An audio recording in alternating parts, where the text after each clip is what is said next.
While the original daily log is super simple, maybe you're looking for something a little bit more. So today we're going to have a look at 12 different styles of daily log that you can try in your journal. As you can see, we're working in a traveler's size notebook for this ideas video, but all of the layouts we're going to talk about can be scaled up or scaled down to fit in different size notebooks. If you're working in a more typical A5 size, you can effectively take these ideas pretty much as they are and just put two of the same layout side by side for two separate days. Starting with the classic though, you can of course just have a daily log where you write out a title for whichever day you're working on, and then list out all of the things you want to get done that day. At the end of the day, or once you've finished writing your list, you then just put in a header for the next day and continue on. The nice part about this style is that you don't have any wasted space, and each day just takes up the amount of space it needs to. Also, if you miss a day, there's no real harm because you just pick up where you left off. You can see in this one, I put in some little green dots to kind of highlight particular tasks. I like to do this to highlight my priority for any given day. Once that thing is done, I can just cross it off, and then I can set my next priority to keep myself moving forward. As said though, we want to have a look at dailies that have a little bit more. So our second idea has some sectioned off spaces. What you actually use each of these spaces for is completely up to you, but the ideas we have for this top section are events for the day, priority tasks or affirmations. We then have a larger space for the task list, a smaller space after the task list, either for kind of an end of day reflection,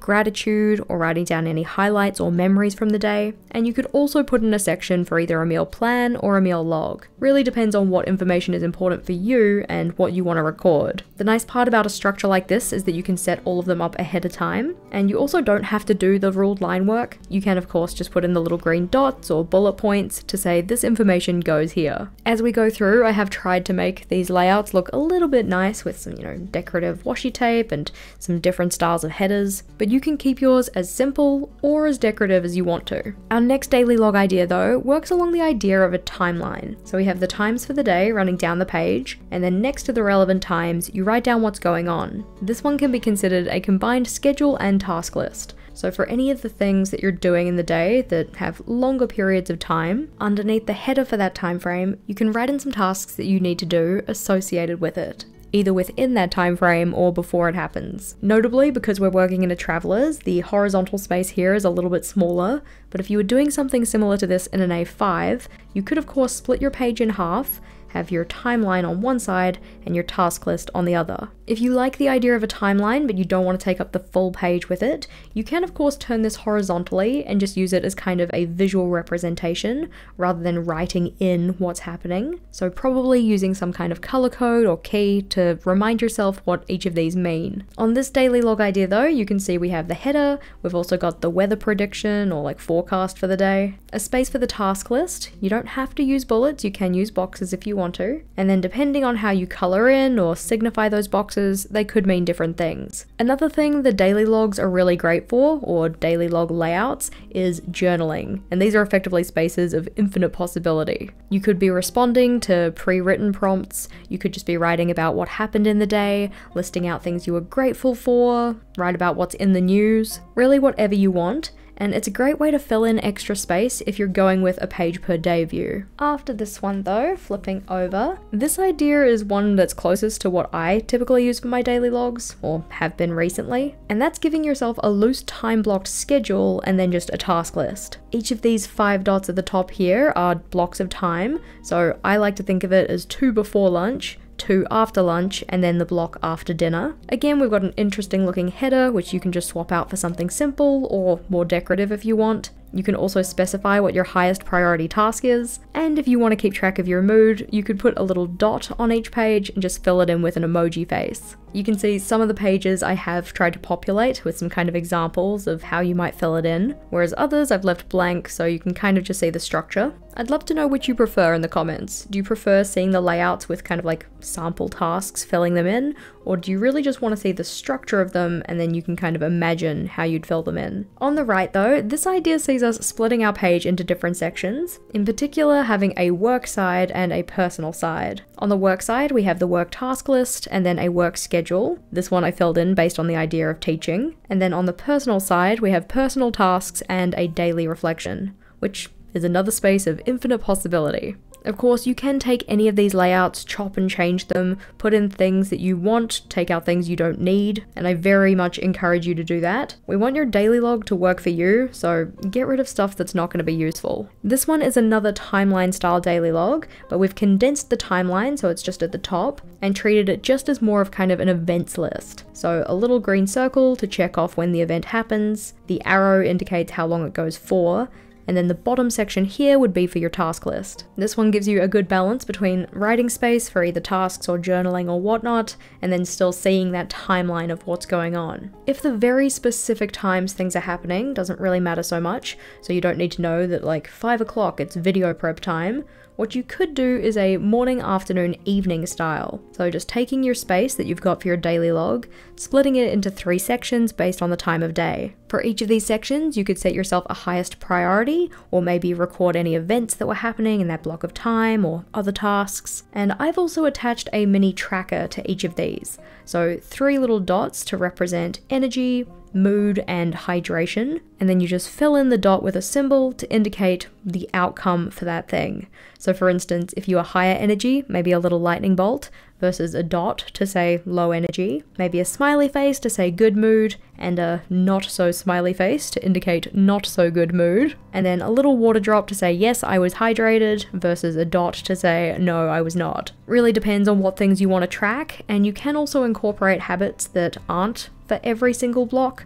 For instance, if you had a medication that you only take in the morning, maybe you could have a bullet for that one. If there's a particular time of the day that you're trying to do exercise, you could put in a dot for that. Really depends on what you're keeping track of. Flipping over though, our next idea is another one that is pre-sectioned out, but the titles for the sections are written down the side. This also means that you could kind of draw up that side panel ahead of time for each of the days, and then once you know how many priorities you're going to have for the day, you can then write in the header for the tasks. If you, after a while, realize you need more space for gratitude, you could bump that up a line, kind of tweak it as you go along when you have more of an understanding of how much space you need for each of the different sections. These sections again are just examples, so we have priorities, tasks, notes, and gratitude, but you could incorporate that habit tracking that we said before, maybe bring in a space for a particular type of task, so things all related to work or whatnot. In fact, our next idea is all about grouping your tasks. This one is the Alastair method, so we have a column for different things,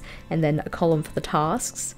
In this case, I've set it up based on priority, so H for high priority, M for a medium priority task, L for low, N for either a note or something that isn't a priority, and if you haven't yet put a dot in any of those first 4 columns, that would be a task that hasn't been prioritized. Effectively, the way that I would tackle this is write out all of the things that, in theory, need to get done in the day, and then once I had them onto the page, then go and assign them to each of the different columns. That way I know that while I'm working through my task list, I start with the high priority, then I move to the mid, then I move to the low, so on and so forth. As I've noted here, you don't have to base this on priority though. There are different ways that we can group our tasks. So maybe you have a column dedicated to tasks that need to get done out of the house versus ones that need to get done at home. They could be for life areas, so home, work, personal, whatever else. It could be based on time frames, similar to the idea we had on the last page, so morning, afternoon, and evening. Or you could prioritize these based on things to do, things to defer, things that you're going to delegate, or things that you're going to delete off your task list, once you decide that they're really not all that important. I love the Alastair method, it is a method that I use often, but our next idea is one that really leans into the idea of habit tracking. Up the top here we have the daily habit tracker, so I've just put a dot for each instance of having done the habit. For instance, 8 little dots for 8 cups of water, 3 dots for 3 meals, 1 dot for exercise, so on and so forth. We also have a space for breakfast, lunch, and dinner and planning out your meals. And then this one is kind of like an abridged energy tracker. So an upwards arrow for high, a downwards arrow for low energy, and then a little dash for kind of medium energy. Each of these dots would represent a different check-in point, so maybe every hour on the hour you ask yourself, how is my energy going right now? I've also noted down here that in this sectioned out dailies kind of method,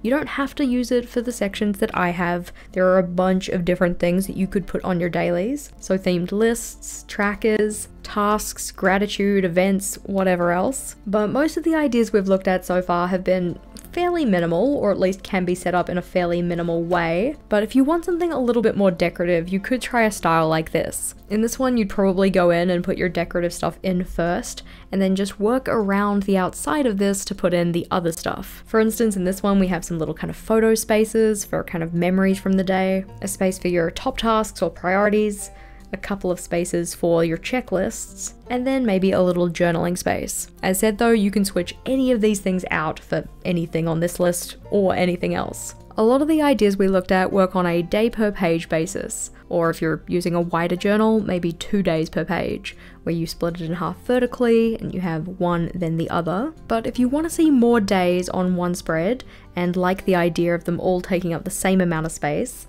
then this idea could be for you. In this one, we just put in a header for each of the days that you want to capture on the layout. And the nice part about this is that you can make it look very balanced by having the same amount of space for each of the days. And you can also go and add tasks that you want to do on future days before you actually get there. For instance, adding things to your Thursday task list while you're still on Monday. While there is certainly value in letting a daily log take up as much space as it needs to, for instance, when thinking about the classic style where you just write out everything for the day, regardless of how much space it takes up, and then cap it off with a header for the next day, this layout can be very appealing for people. Now, you might be looking at this and think, Jess, isn't this just a weekly log? Well, I was surprised to find out that a weekly log actually means something different to the bullet journal method compared to what it means to most of us. If you're curious about what a bullet journal method approved weekly log actually looks like, we do have a separate video on that one. So click or tap on that one and I'll see you over there.